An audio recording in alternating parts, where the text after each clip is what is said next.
Okay, episode 1137. Last time, well, it's 1137, 1138, 1139, and 1140.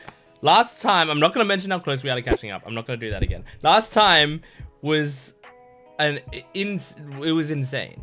Episode 1136 was just such a heartbreaking episode. So I'm nervous. Like that. Generally, it's like I'm going into these episodes with hype. I'm now going into these episodes with despair, with sadness, because like I don't know where we're going, and if where we're going is gonna be anything with a lot of happiness. Although Oda's pretty good at writing things in such a way that they feel pretty good eventually, you know, like when he picks you back up again, he picks you back up hard. Like he does it very well. I think the best example is like the lowest point in the series, which is the Ace moment after Marineford. After that moment, the pickup is Luffy remembering that he has his friends, and that moment to me, like that moment I put higher than the Ace moment, like significantly on my top 5 moments countdown at that time. And just like whenever I think about the show, I always think about Luffy remembering his friends, because to me, like the happy moments are the ones that, like the happy or the emotionally cathartic, the satisfying moments, those are the ones that like stick with me a lot. And that Kuma episode was so devastating. I mean, the whole backstory was pretty devastating. That the end of it though, with the whole montage and the happy 10th birthday and all of that, and seeing Bonney reacting to it, like all of that is just absolutely fucking heartbreaking. So yeah, I'm hoping that Oda is gonna do what he normally does and give me something more hopeful coming up that's gonna like make me feel super good about it. But I'm guessing Kuma's not gonna be around for much longer. I don't see him surviving. I don't see him like living past this arc. So really nervous, but we're gonna jump into it, see what happens. Make sure to support this video if you can, liking, commenting, and subscribing. We're almost caught up, and guess what? On my Patreon account, we probably will be caught up. We will be. By the time you're watching this on YouTube, we're definitely caught up. Let me double check that I'm not lying about that. But yeah, we are. We're absolutely caught up on my Patreon account by the time you're watching this on YouTube. So if you want to catch up with One Piece and finish One Piece Season 1, then go to my Patreon account, because I know that up to episode, 1155 or whatever, that's all one season. That's one season of a show. Season 2 is going to be, 25 episodes or whatever? But Season 1 was 1,155 episodes. Crazy. So yeah, if you want to see the rest of the season, it's hilarious to say that. If you want to see the rest of the season, go check it out on my Patreon account right now. Otherwise, join the YouTube membership down below to get 1 week early on edited videos, or just don't do anything. Comment on the video if you can, like the video, and what the most important thing really is watch it and enjoy it. Have a good time. Let's jump into this. This is episode 1137 of One Piece. Woo! Oh, what the fuck is going on? There's no OP today? What is this? What is this show? This isn't One Piece. This is crazy.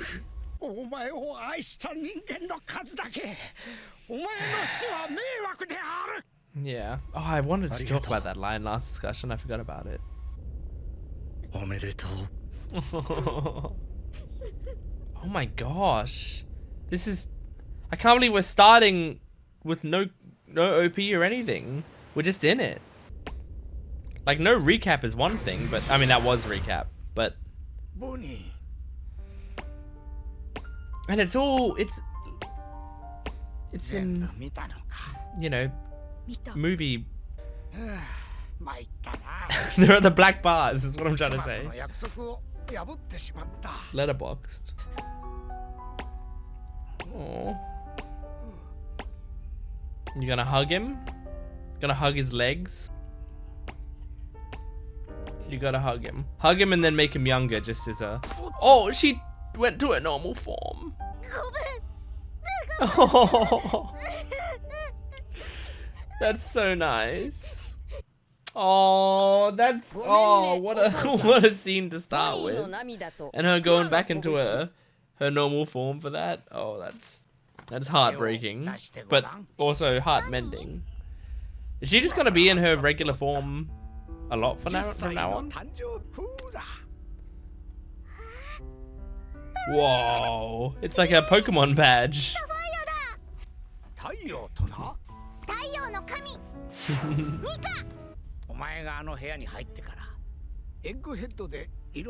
It's kind of crazy seeing Bonney like this and being like, this is what Bonney's actually like.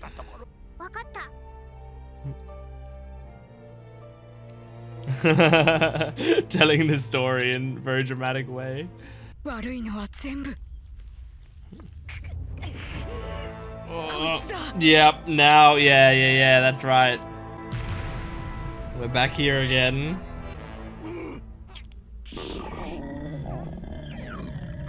Someone feed him meat. Come on, Atlas, break out to get to the food machine.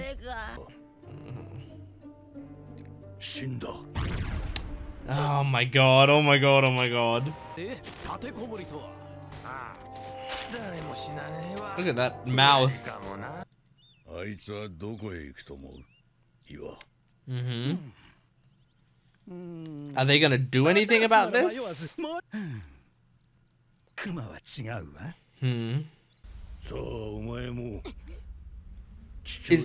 Is Kuma gonna arrive here?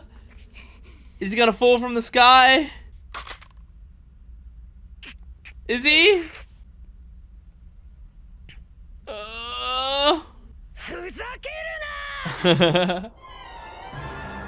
What are you doing, Bonney? Are you gonna go into like muscle form? Looks like it. Oh my god. Nika like.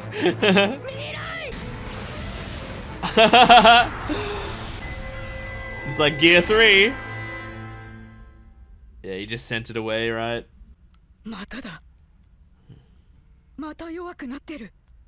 I mean, you're up against an elder. Oh. Mm-hmm.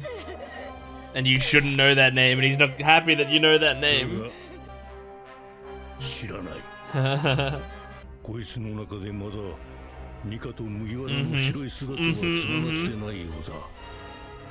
But she might if she sees it properly again. Like, I don't know, is Kuma gonna arrive here? Feels like the right time. Oh my gosh, he actually is getting it. Yeah, I was gonna say.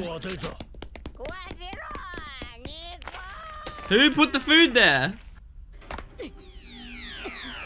Are you trying to age him more or make him younger? Yeah. Doesn't work. That's crazy. Uh-huh. What? Huh? What?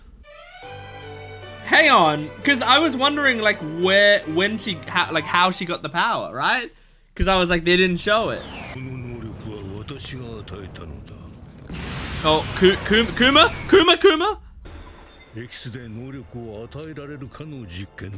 Ah. Right.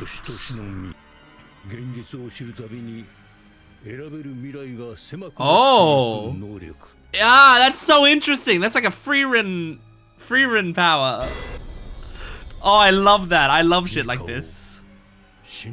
So you can do Nika stuff because you believe fully in Nika. Oh my gosh. Oh god. Oh god. Fucking hell, this guy. Oh, that's so fucked up. This guy is the reason behind every trauma in your life, and oh my god, I think he's here. I love Vegapunk being pissed about it. Yeah. And to then use those scales against him later. Yeah, yeah. No. Oh my god. Oh my god, oh my god, oh my god. What a fucking despicable guy.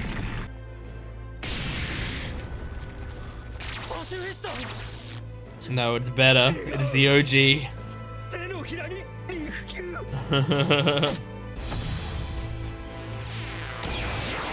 Oh my god. Oh my god. Come on, Kuma. Well, think again. Oh my god, oh my god, oh my god. God, I hate that he's actually taking hits. Oh my god! Oh, the animation's crazy in this episode. Oh. Oh. No. Oh my god! Hear your daughter crying.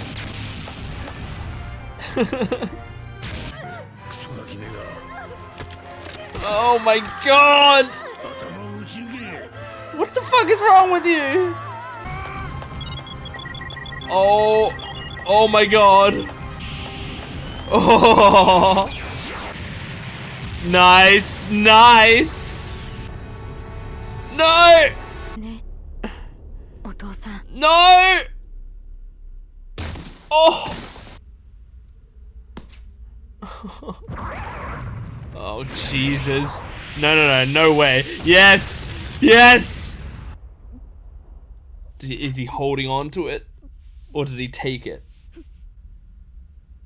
Oh, he picked her up.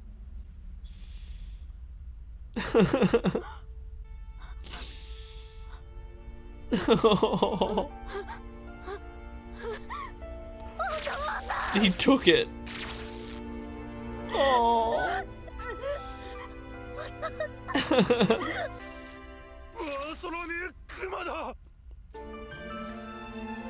Oh. We might be seeing like his last stand right here. Oh fuck. Yes.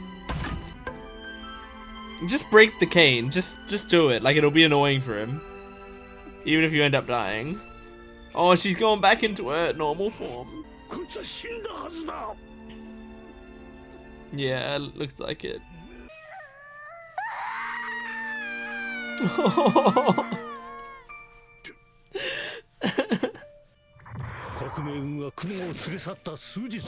Come on, punch him in the face! Oh. Oh my god!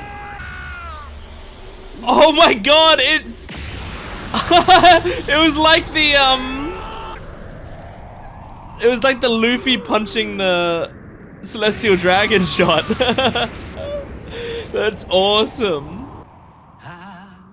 Oh. I love anime. Oh. Come on, man.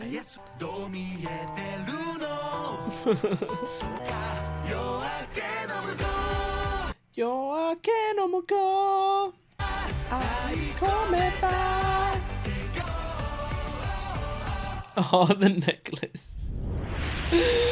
Oh, and is the episode still going? No, not for long. Whoa. Did I say anything during that whole reaction? I don't fucking know. I can't. I just got like absorbed in, and very. Oh. Very distracted. What a crazy episode, and seeing Bonney like go down to her kid form and then just hearing a kid crying, you know, like that, it triggers something in me. Like it makes me feel protective immediately. Like, after everything else, you know, we can see Bonney. I like seeing Bonney in like the adult form because we get to see like sort of how she, like how her attitude comes out, you know, and we get to see like the more the Bonney that we felt like we knew, which was this sort of hardened, stronger, stubborn girl. But then like they bring her back to her base form to like remind us, like, remember, all of this is happening to a 12-year-old girl. Like, that's how horrible it is. And so just hearing her crying and seeing Kuma there to save her, oh, it's so incredible. It's also just so scary because I think we're gonna, I don't know if it's gonna be this video, but it might be. I think we're just gonna watch Kuma die, and we're gonna watch Bonney watch Kuma die, and he's probably gonna say something beautiful before he dies or something, but I don't want to fucking hear it. Like, it's scary and sad, but I love it. I love it a lot. Something that I'm wondering, and if someone knows this, then please let me know. But I don't know if anyone would even know this. Did Bonnie's VA, when she was originally introduced into the show, was she told she was playing a 12-year-old? Like, I feel like that's the sort of thing that like, obviously you don't let it influence your performance a lot because it's supposed to be a secret. But I feel like that's like a good thing to tell the actor, like, hey, you're Bonney, blah blah blah blah blah. Oh, by the way, your character is 12 years old. We don't know that yet. Don't act necessarily like a 12-year-old, but just remember that while voice acting this character is 12 years old, because it might add to like how you perform that character. But I can also see several reasons you wouldn't do that. One, you don't want the voice actress to have an influence in her performance. Two, it was many years before this was revealed. When was the Archipelago arc? Archipelago arc One Piece. When was that? That was in, I thought it was in chapter 50. I went, whoa, that long ago? No, chapter, so 2008. That was in 2008. And then I'm guessing this happened in the manga like in 2023, 2024-ish, right? So let's say 2024 is when it happened in the manga. That is however many years. That's what, 16 years? 17 years? So 16 years. That's 16 years between when Bonney was introduced and when this part of her character was revealed. So because of that, not only is it like maybe too early to be revealing, like to be telling anyone that stuff, but also maybe it legitimately wasn't in the cards. I know that Oda plans a lot of stuff out in advance, and I also know that Oda's editor or whatever like told him at some point to like make backstories for all your characters, and so that's why there's often like a ton of backstories that are fleshed out of characters, but then we don't end up hearing about them. And so like we'll just watch an episode and then Veritas will be like, by the way, here's the backstory for this character that you just met, like that will never be shown in the manga or the anime, but here's the full fleshed out backstory, and I'll read it and I'll go, that's fucking insane. But it's just like, I think Oda just does that for a lot of the characters, if not all of the characters. So it's possible he did have that all ready back then, but it's also possible that as time went on, he was like, no, you know what? She's got an aging power. Wouldn't it be cool if her real form was younger? Blah, blah, blah, blah, blah, you know? So yeah, all of it to say, I'm very curious, and if there's anything you know about like the knowledge of Bonney's age and all of that back then, let me know. But anyway, so yeah, the Elder. Oh my god, the Elder being like the reason behind all this shit, you know, like it's like All For One in My Hero Academia, where it's just like this dude was responsible for everything. He was the reason she has the power. He's the reason that her mother died. He's the reason that her mother died. He's the reason that she got sick. And then he's the reason he used her being sick as leverage against Kuma. So he's also the reason she lost her father. Like, he's fucking he's a monster. And he was the reason for his father's traumatic backstory as well. You know, like all of it. But then, you know, then you could also say, hey, he's partially the reason that they met, that her parents met. So yeah, he did something good. But like, oh, it's so fucking shit, dude. Like, oh, it's kind of crazy. I don't know why. Throughout this whole time, you know, we'd seen the Elders or whatever, and I'd known they were sort of like the point of them is that they're kind of apathetic to the pleas of anyone that isn't them, you know? They don't give a shit about anyone below them. And the thing is, everyone's below them except Emu, right? So like they literally don't give a shit about anyone. And I knew that about them, but I guess I just like, I didn't think I would like be hating one individually. I mean, I'm sure by the end of the series, I'm gonna hate all of them. But I didn't think I'd just be hating one of them so deeply. Cause like for the most part, I've just been like, yeah, these guys are awful. You know, there's a difference between like hating a group because they are just like, you know that they're horrible, so you just like generally hate them.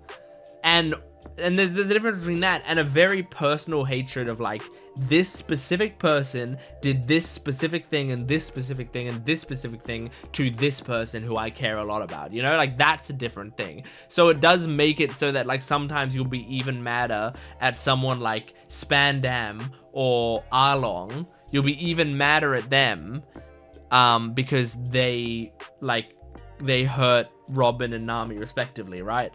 Than you would be at like Aokiji. You know, Aokiji, who maybe you can say Aokiji over his lifetime's done more damage. I don't know if this is true or not. I'm just saying maybe over his lifetime he's done more damage than Arlong ever did, than Spandam ever did. But because it's like you have a more personal hatred for Spandam and Arlong because their deeds are more personal to us. So like the fact that like the Elders were just like a generic like, yes, I hate them, but like I hate all the government and I hate all of these people and whatever.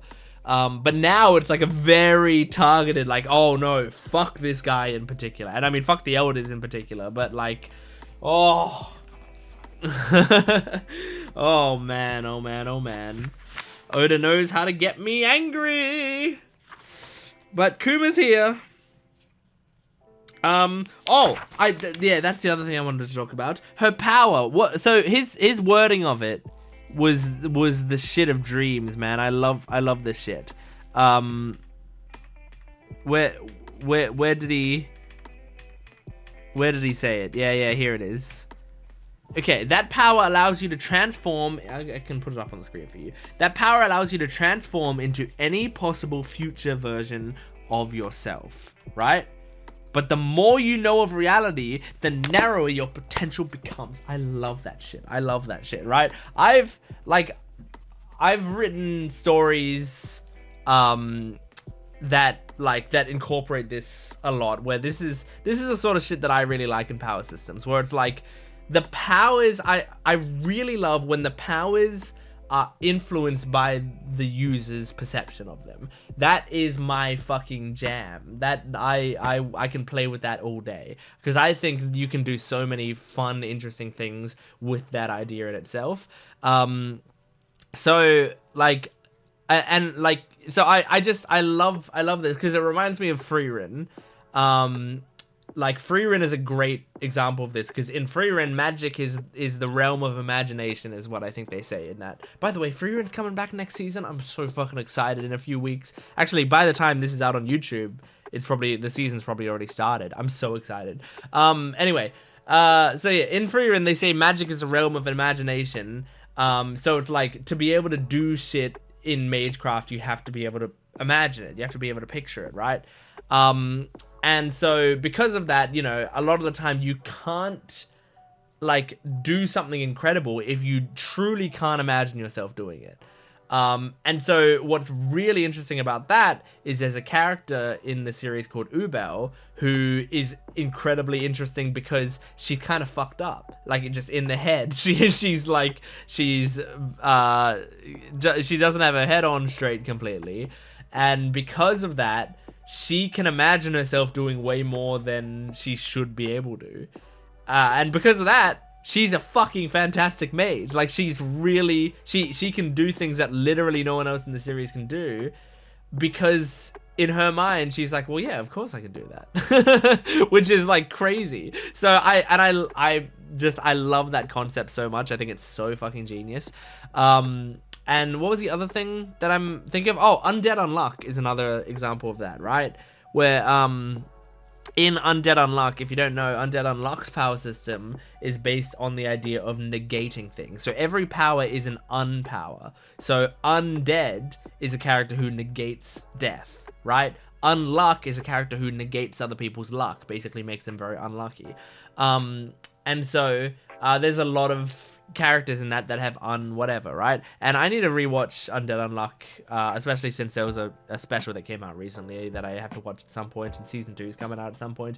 But so like my memory of this is kind of fuzzy because I only saw the season once, but I did really like certain parts of the power system. And something that I liked was one of the powers. I can't remember what the guy's name is, what his power is called. But like, let's say it's something like unhittable. It's not that, but it's something along those lines, unhittable. And the point of his power is like, if you try to attack him, you're gonna do something else. You're gonna do the opposite, right? So if you try to attack him, you actually end up missing or whatever, right? And so then, like, obviously, most people are going to think, well, all you got to do is try not to attack him. You have to try to hit someone else or try to hit something else, right? And then the character tries that, and from my memory, it doesn't work. And the character's like, yep, that doesn't work, because subconsciously, you know that you're trying to miss me with the intention of hitting me. And like, it doesn't matter if you're thinking really hard, I'm actually going to hit this thing. Like, deep in your subconscious, something you can't change is you know that you're only doing this because you're trying to hit me. So it doesn't work. And like, I love that shit. I love that a lot. I really love the idea of powers being changed by your perception, and especially by your subconscious. I think that's awesome. And I play with it a lot in like writing that I do. Writing mostly that I do for fun, but I'd love to release something someday that incorporates that writing. But that's what I really, really enjoy. So all this to say, Bonney's power being the more you know of reality, the narrower your potential becomes, because as she gets older, her imagination is lesser, and she like sort of becomes more realistic. She starts to go like, well, I'm not going to become someone like Nika, you know, like I just, that's not possible. Or like, I'm not gonna do this, I'm not gonna, she's like, if I could imagine myself becoming, like, you know, maybe she imagines herself as, you know, she's Kuma's daughter, so maybe she's gonna become like, you know, that big hulking figure that Kuma is. Now obviously she's not Kuma's biological daughter, so like, as she gets older, she might, like, say to herself, well, actually, that's not gonna happen because I'm not Kuma's biological daughter. So that potential future isn't possible. So that will make it so that her power, she can't ever do that again, just because she knows it's not gonna happen, you know? And I just think that is just really interesting. Like, because what it means is if you can get her to believe more in certain things happening, then her power will get stronger. But you can't just like tell her, oh, imagine yourself doing this. Like, she has to actually truly believe in it, because she's getting weaker right now, because even though she says she believes in Nika, somewhere deep down she's having some doubts, and that's messing things up. So, oh, it's so interesting. So anyway, let's move on to the next episode. This is episode 1138 of One Piece. Here we go. Okay, this episode is gonna be called Bonney. Bonney cries and says goodbye to her dying father who dies in front of her. Oh, oh yeah. So good. We love Kuma! Don't give a shit. Nah, leave him there. He'll be right. Aww. Yeah, go make sure she's okay. Oh, yeah, just leave. They're gonna have a moment, probably. Maybe leave them to have their moment. How is it possible? I thought if anyone knew, you would know, Vegapunk.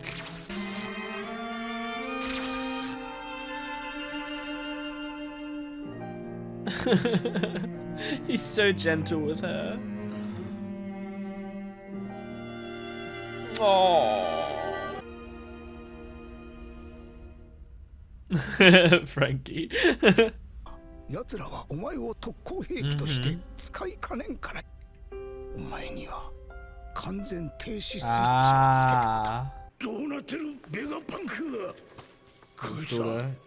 Shut down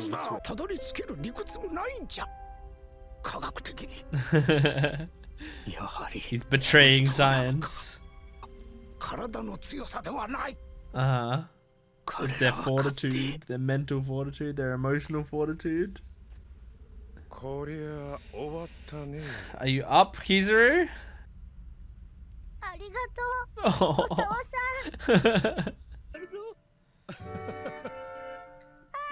So gonna go through the entire backstory? Because I just watched it just recently. Okay. We'll go through it for a few minutes. So I can watch it for a few minutes. That is kind of something nice about it, is like, she didn't know her mother, and in seeing his memories, not only does she know her father better, but she gets to know her mother.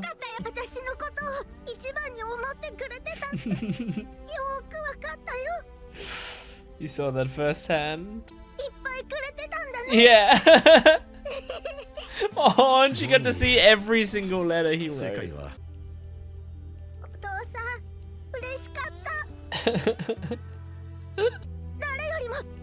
He really is. I'm struggling to find anyone kinder and cooler. Damn, man.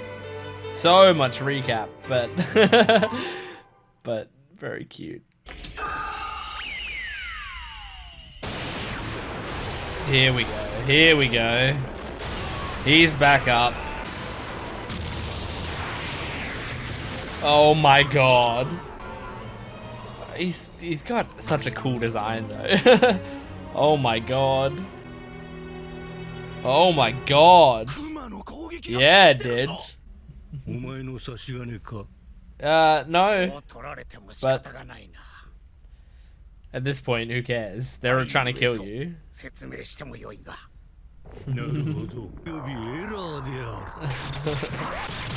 Oh my god.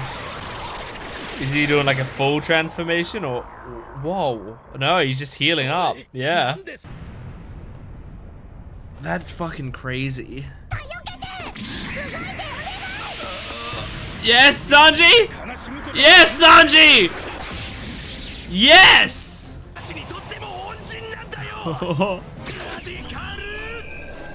Beam! Oh no, it's the original beam user. Oh, that shot through him by the looks of it. Uh-oh. Uh-oh, Frankie. Oh, fuck. Oh, Bonney's back to the version we know. Yes, Atlas. Atlas is one of the only ones who can fucking pull that off. Yeah,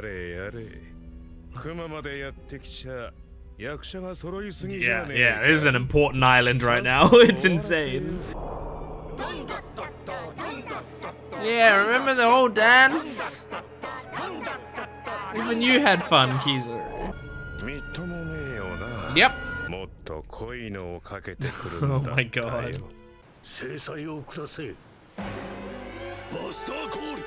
Oh god. Oh god, here we go.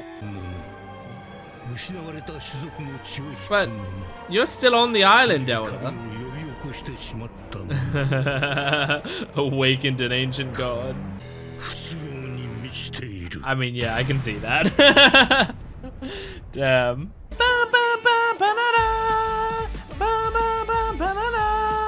All right. I mean, that was a great episode. It did have pacing issues for the first time in a while, I feel like. I mean, there's been like little bits and pieces here and there that I've been like, oh yeah, they're slowing this down on purpose, but like this episode I think was the worst it's been in a long time in terms of pacing issues. Just because, I mean, we just saw that Kuma backstory. Like, we just saw it in its entirety, and then we saw there was a whole episode that was like, and it was a beautiful episode, but it was a whole episode basically montaging a whole lot of it again. It was montaging it in very creative ways, but it was like showing us all of it again. And then we'd seen flashbacks to it a couple more times, and then this episode was like one big recap of the flashback. So like in terms of pacing, this episode is worse than it's been in a while.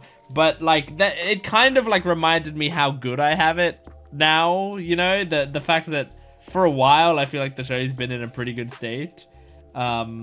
So like I just forgot how One Piece is sometimes. But still a really nice episode. I don't know if the whole like self-destruct switch, shutdown switch, like Kuma being able to overcome that, I don't know if there's going to be more to it than what we know. Like, we know that he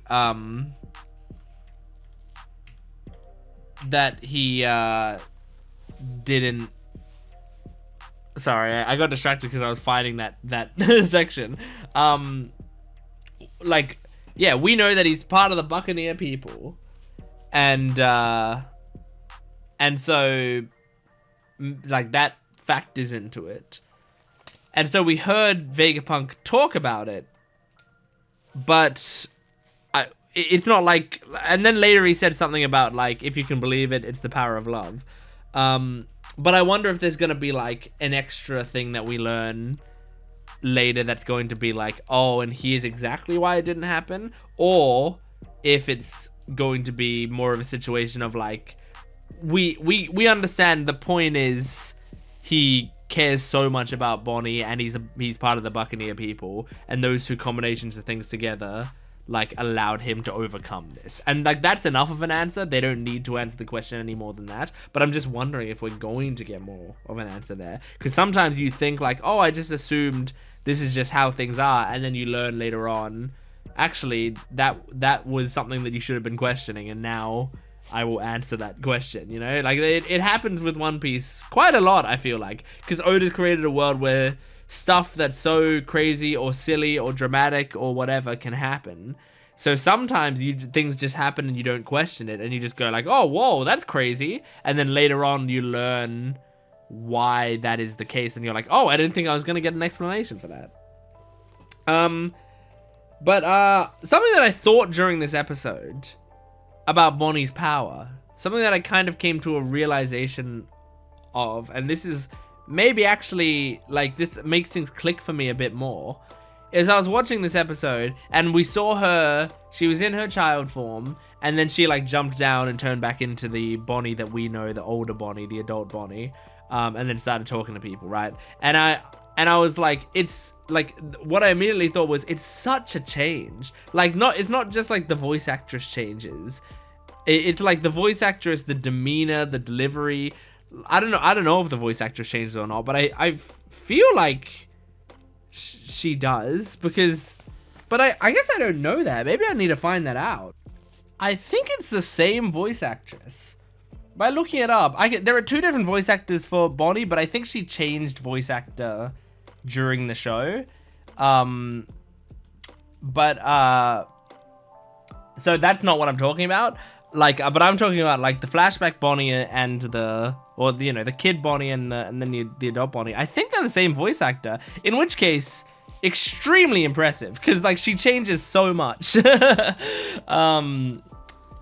So that's crazy. But what I was going to say, and my point still stands here, even if the voice actor doesn't change, is she feels like she changes so much. It just in demeanor and in her voice, even if it's not a different voice actress, in her voice, it changes so much. And like, but the main thing that like feels different is like, it just feels like she acts different. Like she just, she just has a different attitude about her. Then I started to think, okay, well, it makes sense when she's a kid, she's going to be crying more, right? Because kids tend to cry more. And then I was like, wait, okay, that might be a major part of her power. When she's aging people, like, she's changing their maturity level. Like, it's because devil fruit powers are fucking magical, right? So I don't think it's just a matter of like the body's changing. But I think also, like, in a way, she sees herself as an adult as a more mature person. I think that's, like, a big part of it, right? Because when she turns Marines into toddlers, like, sometimes we do... Am I imagining this? This might be, like, a Mandela effect, like, completely... I almost never use that term, by the way. I don't love the term, but this might be, like, a total memory that I made up in my head. But, do we see the Marines, like, have we seen the Marines turn into kids and then they're, like, crying, like, wah, wah, like that type of thing? Because if that's the case, that makes a lot of sense with this, where it's like you turn them into kids and then suddenly they have the maturity of kids and they're acting like kids as well. So yeah, all this to say, I feel like Bonney becoming an adult, she also changes, like, emotionally into an adult version of what she imagines an adult version of herself would be like, because it seems like her power works on perception of a possible future that she would turn into. So she wouldn't see herself as growing up into a crybaby, she would see herself as growing up into like a strong spunky, angry woman. And so that's how she sort of acts. So it could also be a way to like suppress her emotions. Like she's crying a lot and whatever. And then she turns into this adult version, and then suddenly those emotions get crushed into what the adult version of that would be, which for a lot of people tends to be anger, right? I think I've talked about this before, but like, even though I cry a decent amount on this channel and on my main channel, which if you've only watched the past few of my reactions, you might be like, you don't cry that much, because like Kuma's backstory is one of the saddest fucking things that has ever happened and you weren't crying that much at it. I've talked about this before. I don't tend to cry as much at sad things as I do at like really relieving or happy things or emotionally cathartic moments. But I cry a lot during media. I cry a lot while watching TV shows and stuff. But in my everyday life, like, crying is really, really rare for me. When I was a kid, I cried a lot. And like even past when other kids weren't crying as much, I was still crying a lot. But then I reached a certain age and I just like shut off, and the emotions just completely shut off. And then I wasn't crying at anything. I wasn't crying at movies or TV or anything for a while. At a certain point, I opened the floodgates for media, where it's like at some point, a piece of media made me cry. Then I was also like, wait, this feels good. And like my body got more comfortable with it. And then I started crying more and more. And then I started crying while seeing stuff always. And now I cry at a lot of different media stuff, which is awesome. And I love doing that. But in my everyday life, it doesn't happen as much. But what happens is like at moments that should make me cry, instead I just feel anger. And it's like when I was a kid, those moments would have made me just want to bawl my eyes out. But instead I just get so frustrated. And I think that's like something like I feel like also especially with men, I feel like it's a very common thing. And it kind of sucks, right? Because anger is not a good emotion for it to transition into. I feel like if I could just cry it out, like that's so much better sometimes. And sometimes I have been so emotional and like it just, you know, it's built up and then at some point I finally cry because something happens and it triggers me to cry, and I actually finally cry, and it just feels so much better. Like it just afterwards, you know, the problem might not be solved, but just crying it out sometimes really helps, you know. So all this to say, I think that's what's happening with Bonney. I think she's maturing herself, and the older version of herself, I think she sees herself as more of a strong-willed woman, so she just gets angrier at shit. Instead of crying about stuff, she's just angry at it, which explains more why she's like a hothead. So I think that's kind of cool, because I had said before like that, you know, with her being a 12-year-old, like I never felt it while we're watching her. Like I always felt like, well, this is Bonney, and she's, you know, I don't know. I kind of assumed she was like 18, 19, something like that. Like around Luffy's age-ish. And so when we found that out, I was very surprised about it for multiple reasons. And one of them was like, I didn't sense a 12-year-old really there. But now that I've started to think about it in terms of maybe her maturity changes, that's my headcanon of it now. And if that's the case, that like it makes it make sense to me a lot more. And I go like, oh, that's why it didn't feel like it, because it shouldn't feel like it, because that's how her power works. So yeah, I just had that epiphany while watching. And whether or not it's true, it makes it a lot easier for me to understand her as a character. So if it ends up being debunked somehow, I don't know how it would be debunked, but if it ends up being I mean, it could be debunked by someone asking Oda in an SBS and him being like, nope, that's not how it works. But if it does end up being debunked, I'm gonna understand her as a character a bit less, which is a bit sad. But I feel like I understand her very, very strongly now. Anyway, Buster Cool's coming, so let's jump into the next episode. This is episode 1139 of One Piece. Here we go. Oh, a new OP, which I'm not allowed to watch. I'm not allowed to watch yet. So I won't watch the visuals, but I'll listen to it. I'm pretty sure there aren't spoilers in the audio.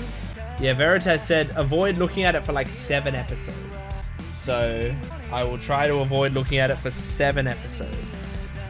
It's a good song. It doesn't feel like a One Piece song so far, but it's cool. I don't know what it feels like. I don't know what kind of show it feels like. Like a Full Metal Alchemist song, maybe? Kind of? Okay, recap Rubik's. Haven't done this in a while. This is a Rubik's Cube that I do while the recap is going on, and my goal is to beat the recap. I generally try to do this in every video, but there hasn't been as much recap at the start of episodes lately. And that's the end of the recap. That's how far I got in the cube. It wasn't very much. It's just giving me little sprinkles. This episode's called The Island's Buster Called and Everyone Dies, including Kuma and Bonney. Whoa, cool idea for a shot. Wow, that was cool. Well directed. But what about the Elder being on the island? Oh, fuck, man. Dole? Yeah, okay. So they're just wanting to evacuate. But then, what? Well, okay, they're not going to? Are they just willing to go down with the island? Also, don't let Dole die. Let Dole get off, please. Let Dole get me off. I mean...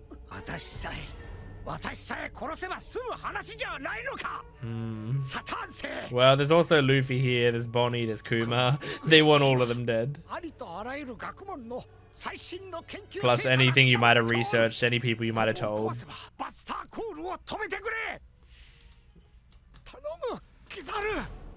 Kizaru. Oh my gosh! Whoa! Emotion from Kizaru? He actually felt bad there. Oh my god, so awful. Vegapunk could be doing so much good for the world. And they're purposefully holding him back.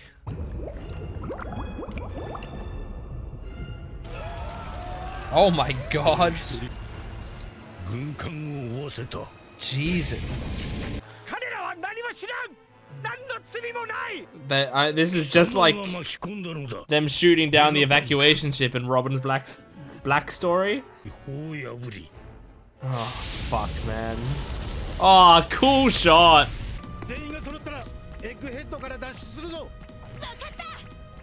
Kind of crazy that Sanji wasn't carrying Bonney. Aww. Aww. So nice. Some shit's going down. Appropriate reaction.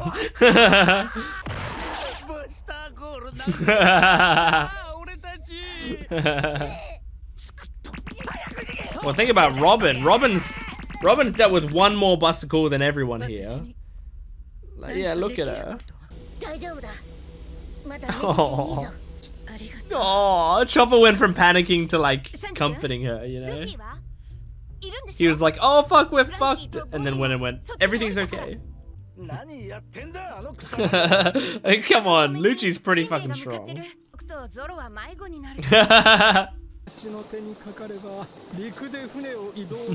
Brook's having the time of his life.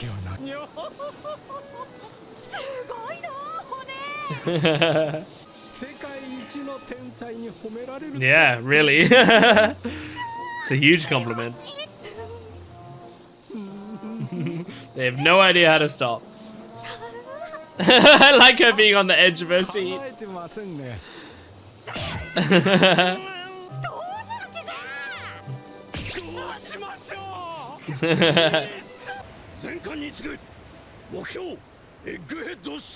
Yep, they shoot below. Because they can't shoot above with the barrier there. Jesus, man. Cool shot. Man, he must feel so cool standing up there with his arms crossed. Shit! What do we do now?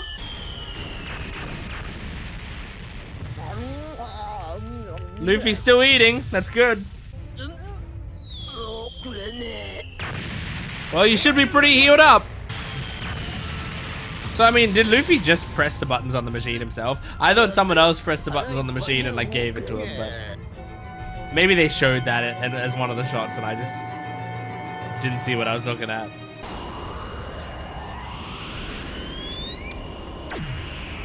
Damn, man. Just the clean burns. Oh, poor Vegapunk. Oh, God. This is seeming pretty fucking... It's seeming like we can't come back from this. Pretty dire. Oh... Do what? Kill Vegapunk? Is that what you're saying? Oh my god, he doesn't want to do it, right? I can't believe they're humanizing Kizaru just a little bit. Still a tool though. Sanji. Sick! Oh my gosh! That's awesome. Damn, man, that's so cool. Oh, so cool seeing Kizaru like jump into action like that though. Oh fuck. Oh fuck. That looks so cool. Oh shit. Yeah. Oh my god. Fuck you, dude. You gonna shoot your own daughter and yourself?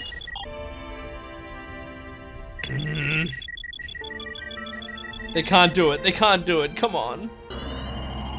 No. Oh, it's such a cool shot. I hate how many cool shots there are. Because it's so depressing. Oh. Oh. We're not gonna have Kuma talking anymore, are we? Like, I just keep wanting to hear his voice say something, but Jesus Christ. This, I hate how he like, he takes a sort of sick pleasure. Not an overwhelming pleasure, but like a curious pleasure. Yeah, in like just fucking people over and destroying their spirits, and they just love being evil so much. Yeah. You kind of saw this irony coming. Oh.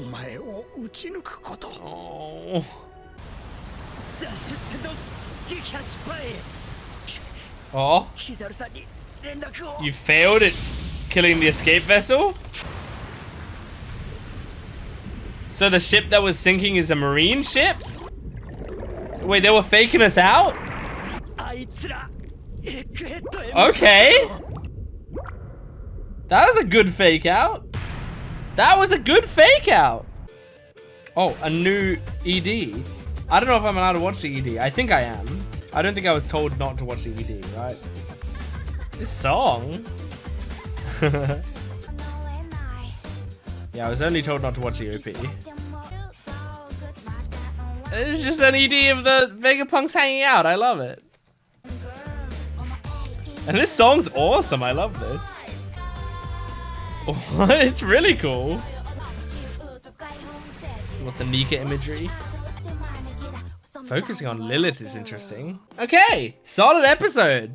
So the escape vessel, I'm trying to remember, because they mentioned the escape vessel before, and then I was like, what was the escape vessel? And then I was kind of like, oh, hang on, did we have some of the citizens, like escape on the escape vessel beforehand? And because like between now and then we've had a ton of things happening, right? Like we had the whole Kuma backstory. We probably had the Shanks versus Kid stuff. We probably had the Kobe on Beehive Island stuff. We had the whole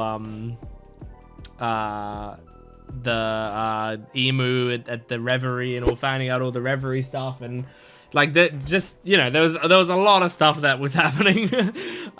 So like I can't fully remember, but was it that like there was just a bunch of those citizens got onto the escape vessel? The people that like lived on Egghead Island, and then they theoretically shot it down. But if they did, right? I'm just thinking like if they would try to shoot it down, and then they failed, which seems like what happened at the end of the episode, is that we found out that the warship actually wasn't able to take it down. They failed at that mission, and instead the marine ship was destroyed. Okay. How? Because if it is just a thing of citizens, who the fuck is on that ship that could do that? That could like defend them and then now would make a difference by coming back, you know? So like, is there someone I'm forgetting? Like, I feel like it's, I do feel embarrassed when I'm talking about stuff that I just know I'm forgetting. Because, you know, people get on my case about forgetting stuff. But yeah, I can't remember if there was, anyone particular on the escape vessel. But, you know, that's also kind of the fun of it. Like, the ship's gonna arrive or something, and then I'll be like, oh, it's them, you know?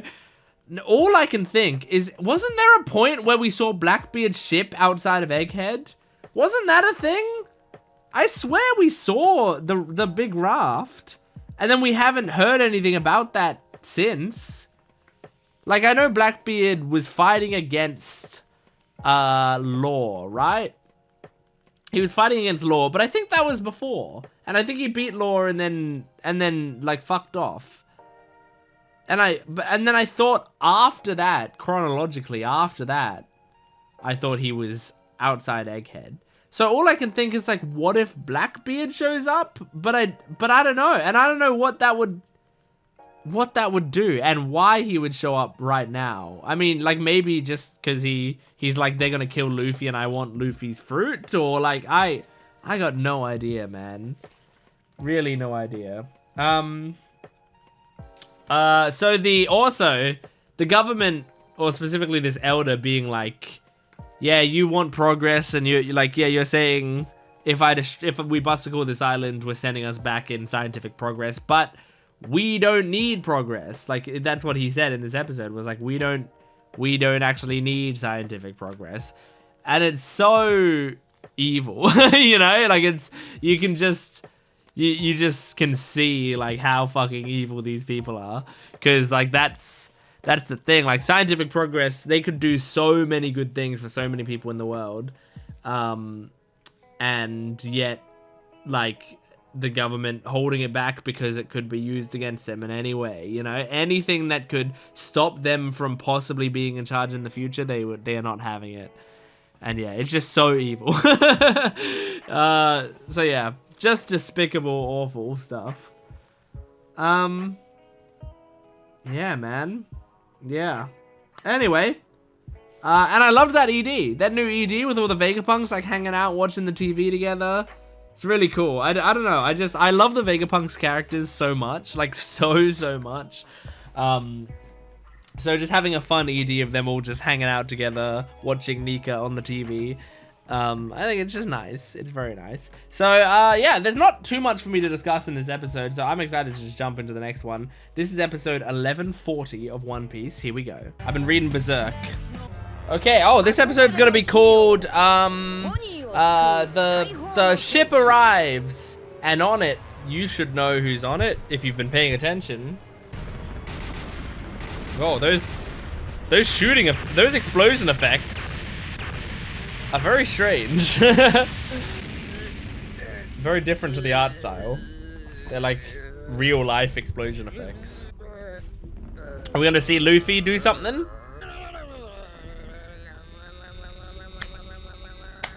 Ugh. Sorry, I just crushed a bug. There we go. And he's ready now, baby. How are you motherfuckers, like, following orders even when it's gonna get you killed? You can't love the Marines that much. Oh my god. Is he? Are those the drums? Those sound like drums, baby. Hell yeah. Oh, so excited. Yeah, baby. Oh, right, they're still falling. I forgot about that. Does Atlas have a tail? Have I known that Atlas has like a tail? Was that what that was? Focus up, Atlas. Tell Bonney what? Tell Bonney what? No! I have to read her lips. She's saying rah rah rah rah rah rah rah. What you doing? Oh? Oh! Trying to convince the pacifistas that it might just be crazy enough to work. Whoa!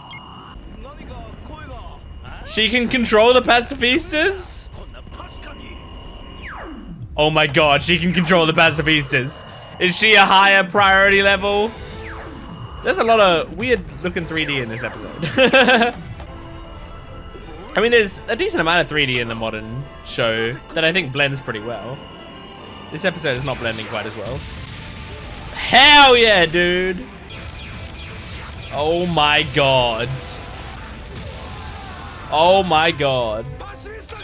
So, I mean, this is stopping most of the busticle, right? Oh my god. I was worried they'd come for you. Yeah. So did you put in a secret thing specifically for this?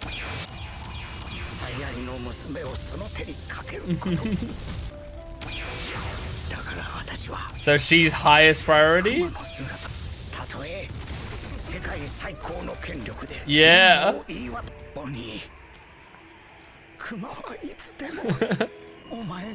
Oh, that's really nice, Vegapunk.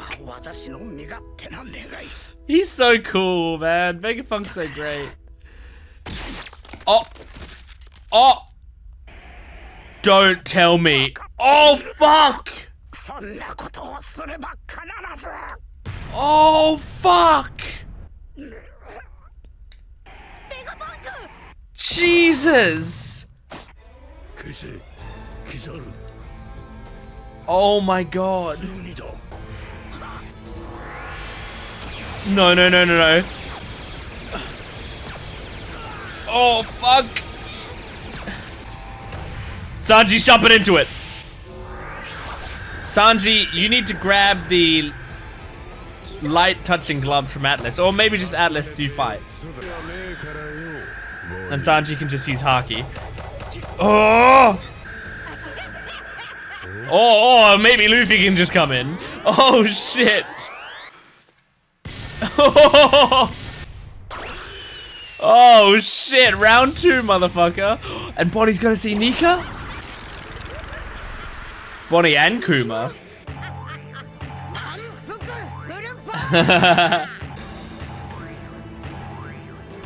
The buildings are swaying, baby.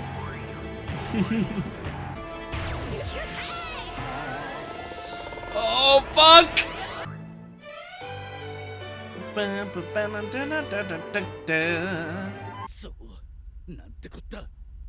Oh, fuck. Right in front of the Elder. That's just great. Alright, Luffy, can you just, like, destroy the Elder and destroy Kizaru and win everything?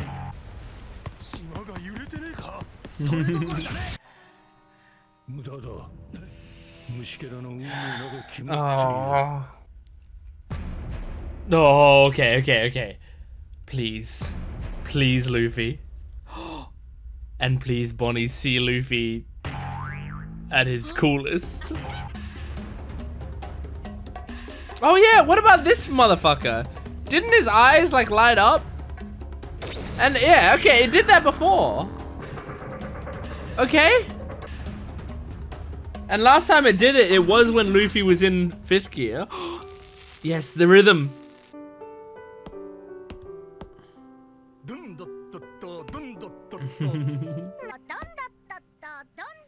Kids are not this good at keeping rhythms the first time they hear them.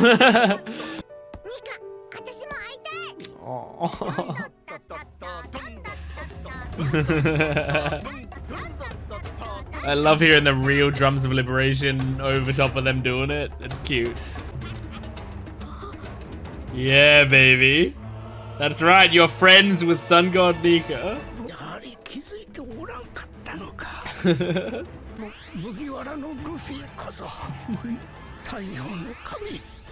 Oh, the pose! I love the pose! Oh. Oh. Oh shit. We're at the sea. Is this the ship that's coming back? What? What? The giants? Broggy and Dory? So is Shanks coming too? Is Shanks coming too? Is Shanks coming too? Or did they just send the giants? What? I'm trying to see. I can't see that properly. Is it Shanks' ship? Or is it just an Elbaf ship? It is a humongous ship. I don't know. I think it's just an Elbaf ship, right? Uh-huh.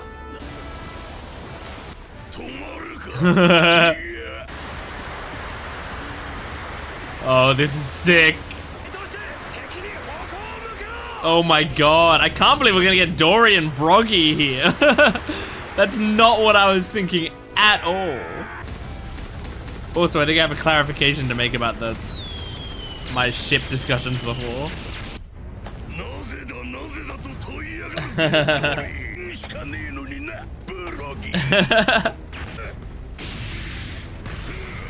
Oh my god! Is it just the two of them on the ship, or did they bring like a crew of giants?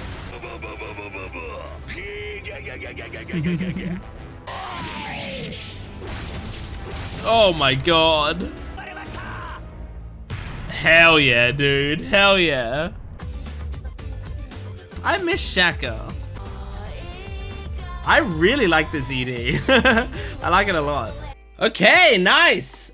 Good episode. Although the production of that episode was less strong than it normally is, I feel like. But that's okay. Sometimes it'll happen. That's all good. I have some more to say about the escape vessel. So before, in the last episode, I talked about the escape vessel and I was like, who could possibly be on it, that them coming back? But I think I actually misunderstood what they meant by that. I don't think it was that the escape vessel was coming back. I think it's their goal was to destroy the escape vessel. That goal failed because someone else came along and destroyed their ship. And so the escape vessel escaped, and the ship that destroyed their ship is coming towards Egghead. I think that was what they meant. Which now seems like it's the giants. The giants are coming. So that makes more sense to me now, because I'm like, who is there among the civilians? But there's no one there among the civilians. It seems like a third party that came in and dealt with it. So yeah, Dory and Broggy are coming here, which is crazy. But I guess this is gonna be like a way that we bridge the gap between this and Elbaf, because we only got like 15 more episodes of this arc. Wow, that's crazy. So we have like 15 more episodes of this arc. So yeah, this like us having some Dory Broggy stuff here might allow us to, you know, get to know Dory Broggy again, get to see some hype moments with them, and then there'll be an easier move into the Elbaf arc, because it's like, here are some giants, and then the giants are coming with us to Elbaf, and then they can introduce us to things that are going on there and stuff. Like, so I can see this being cool.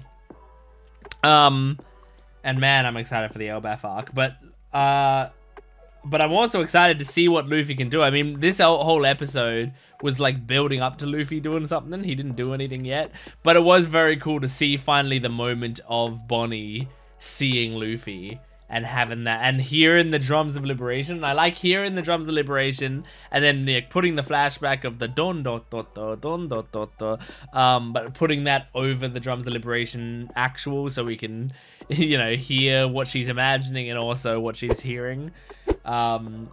That's just like, I knew that moment was coming. I had been prepared for it. And I'm glad that we got it. It's so cool.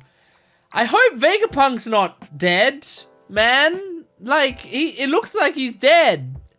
Well, like, it doesn't look like he's dead. It looks like he's dying. But I hope he's not gonna die.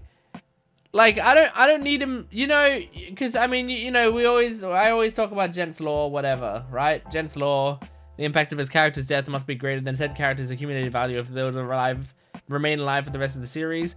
Does he pass that test? Yeah, I guess. Like, I guess he would be passing Gent's law if he died here. Maybe. I don't know. I think that one's on the line. I think he would have a lot of value if he stayed in the series, and I love him. So, I don't think he needs to stay with the Straw Hats forever, but just, like, you know, stick with us for a bit. Or, like, I don't know, maybe he won't even come with us. Maybe if he did stay alive, he would be able to stay here and rebuild Egghead for some reason. Like, thered be a reason that he'd be able to stay here and the government's not on his ass for some reason. I don't know what that reason could be. Because, yeah, things are so intense now that, like, it feels crazy to think there's going to be anything close to peace for the rest of the series. You know what I mean? Like, even going to Elbaf. Aren't we going to be going to Elbaf and the government are, like, just sending everything they got after us? Wouldn't you think? I would think, possibly, but I don't know. Like, it's exciting not knowing at all what the Elbaf arc's, like, problems are going to be. What the Elbaf arc is going to be overall. But I feel like Oda's going to want to put in more fun moments. Like, especially if we've built up the Elbaf as a place for so long. And, like, the giants that we've gotten to know, a lot of them tend to be, like, pretty positive, fun people. So I feel like you'd want to show a bit of a fun vibe. I feel like you wouldn't want to jump into the Elbaf arc and it's immediately like everything's fucked, you know? When we got to Egghead, we got to have fun for a while before shit started to go down. So yeah, I don't know. But it just feels like the government are really now like, no, we need to kill all of these guys, you know? So I don't know how we do this. I have no idea, but I trust Oda. I feel like it's gonna be awesome no matter what it is. And yeah, I really like that Bonney can control the pacifistas, that like no matter what, Vegapunk was like, I need to make sure that Kuma can't be used against his own daughter, which is so awesome because like absolutely that was what Saint Saturn wanted at the end there, as he was like, I want specifically the pacifistas to shoot them down. I want Kuma to have to basically kill his own daughter because he's just fucked up like that, right? And then it's just so great that Vegapunk a long time ago was like, yeah, there's no way I'm letting that happen. That's the one thing I can foresee them wanting to do, and I'm not going to let the government do that, even if it kills me. So, yeah. Oh, so good. So fucking good, man. Yeah, anyway, that's One Piece, episodes 1137 to 1140. Thank you for joining me. Make sure to support the video if you can, liking, commenting, and subscribing. And go to my Patreon account for full-length, early access, and exclusive videos. We will be caught up with Egghead on my Patreon account right now, so go check that out. Thanks for watching. I'll see you next time. Goodbye.